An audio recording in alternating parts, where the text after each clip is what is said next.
English is confusing. I mean, when you're at the restaurant, do you order dessert or dessert? Is the lamp beside the laptop or besides the laptop? Is it a historical monument or a historic monument? Well, in this lesson, let's learn 20 pairs of confusing English words. For each pair, I'm going to start with a quiz in order to challenge you. Are you ready? Let's go. Here's the first question. I love sweets. Chocolate cake, which my mom made for my birthday. Especially or specially?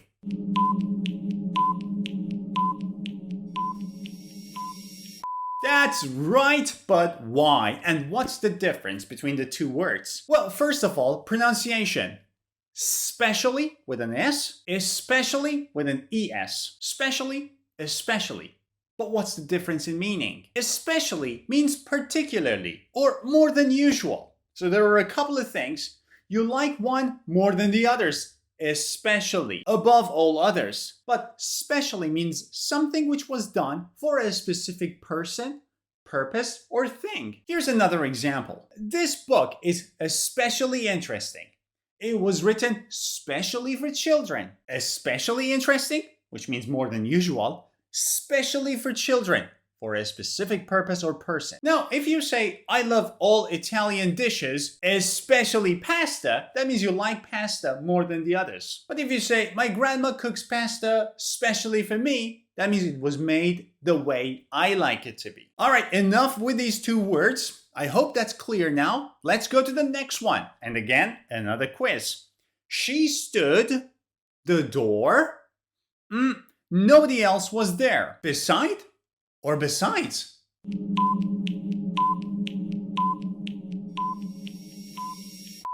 That's right. Beside means next to, near, beside. Besides is a discourse marker. It means in addition to or also. Or you can also say apart from that.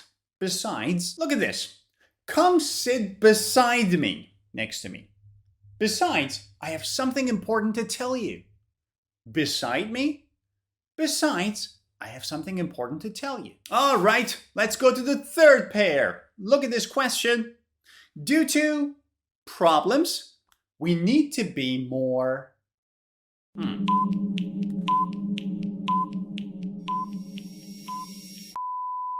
That's right, but what's the difference? Economic is the adjective of economy. It means something related to the economy. But economical means saving money and resources. Also means cheap. If you say, I bought something which was economical, it means it was cheap. Look at this example. This is an economical car, perfect during an economic crisis. There is an economic crisis in the country. People don't have much money to pay for cars. This car is economical. It's cheap. So it's perfect for an economic crisis. Okay, let's move on to the next pair. Look at the question.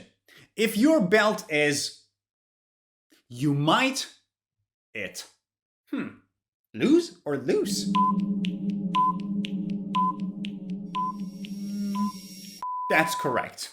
But what's the difference? Loose means not tight. Look at this t-shirt. Is it tight? Is it tight? No, it's loose. I love wearing loose things. This t-shirt is loose and I like it. It's great for summer. But loose means if you have something and then now you don't have it. You're not able to find it.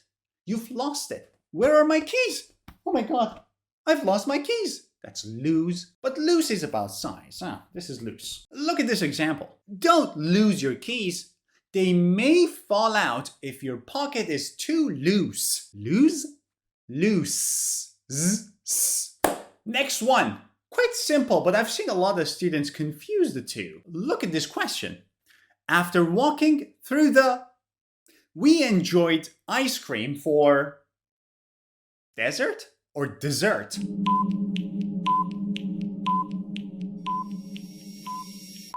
That's correct. But wait, which one has double S and which one has just one S? Now, which one is pronounced Z, like dessert? Which one is pronounced desert? Which one has primary stress, desert?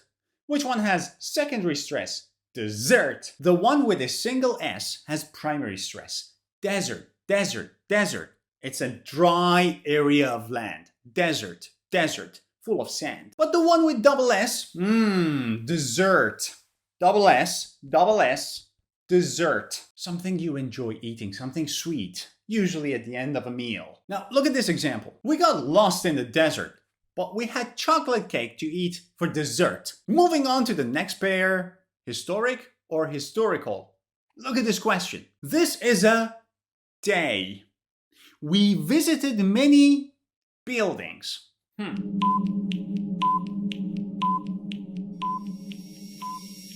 That's right. But why? What's the difference? Well, historic means very important or famous in history. A historic moment. But historical means something related to the past. Something related to history. Well, it's the same thing. I mean, look at this example to make it clear. Today is a historic moment. The museum has many historical artifacts. Historical artifacts, or historical buildings, or historical monuments, you can use it like old. Is it an old building? It's historical. It relates to the past. But if it's not old, for example, you say a moment in time which was very important, it's not old, right? The moment cannot be old. But that moment was very important in history. So that's historic. A historic moment, a historic monument. Yeah, still kind of confusing, I know. But go check a few examples online. I'm pretty sure you will get the gist. If something is old, historical. All right, class, be quiet, quit. Which one? What's the difference? Look at this question I have for you. It was cold outside. I decided to playing and went into my room.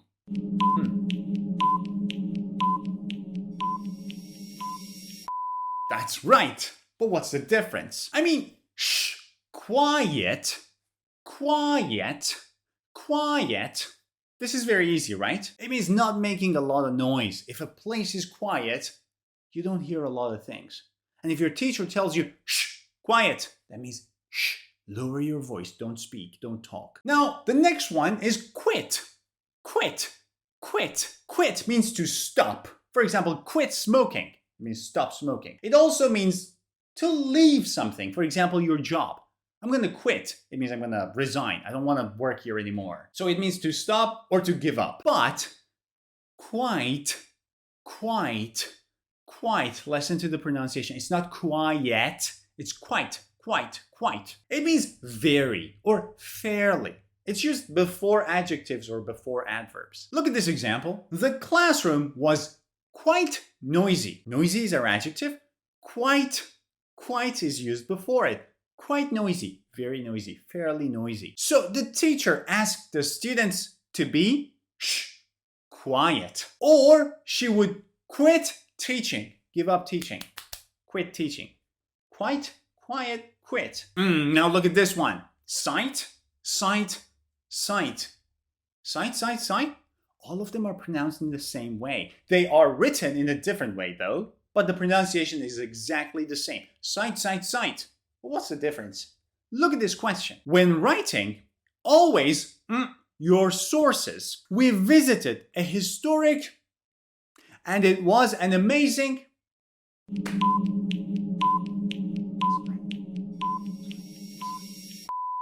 Sight.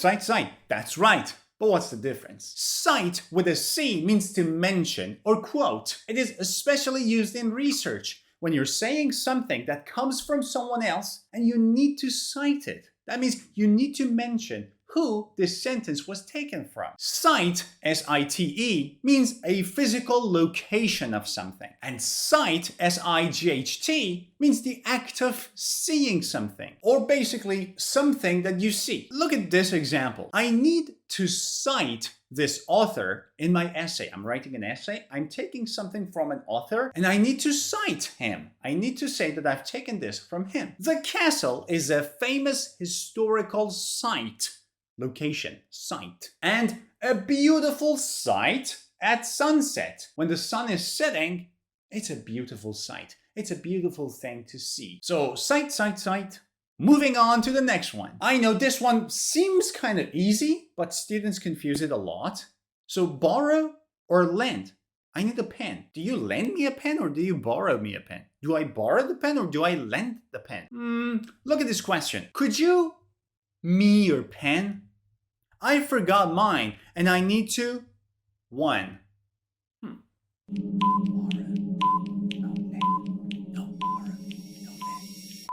That's right, but what's the difference? If I need a pen, I don't have a pen, but I need to write something down. I need a pen, I don't have it. So what should I do?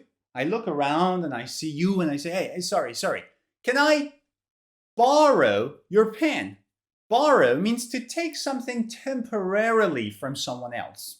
Temporarily, you're gonna give it back. Or are you? Now, I borrowed a pen, but what will you do? You will lend me your pen.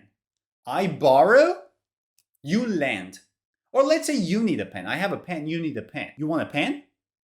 You need to borrow the pen and I will lend you the pen. I lend, you borrow. I mean, quite easy, I know. But still a lot of students mix them up. Look at this example. I always borrow books from the library. They lend them for free. I borrow, they lend. This has been quite an interesting lesson, but we're getting to the last one. And I hope you've enjoyed this lesson so far.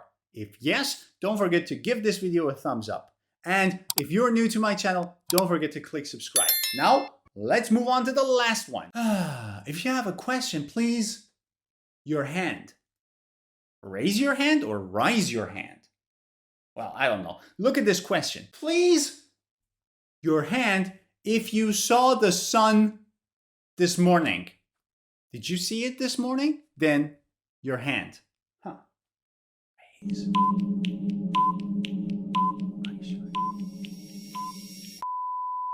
That's right. But what's the difference? Raise means to lift or to move something up by someone. So somebody does it. I have a question. I need to raise my hand. I'm doing it. I'm raising my hand. I'm lifting it. Raise. Rise means to move up. But it's the same thing. No, it's not the same thing because rise happens on its own. Nobody does it. It just goes up on its own. Look at the example. We watched the balloons rise into the sky. Well, there was a balloon going up. Who was taking the balloon up? Nobody. The balloon was going up on its own. So it was rising. We saw the balloons rise, and then people started to raise their cameras.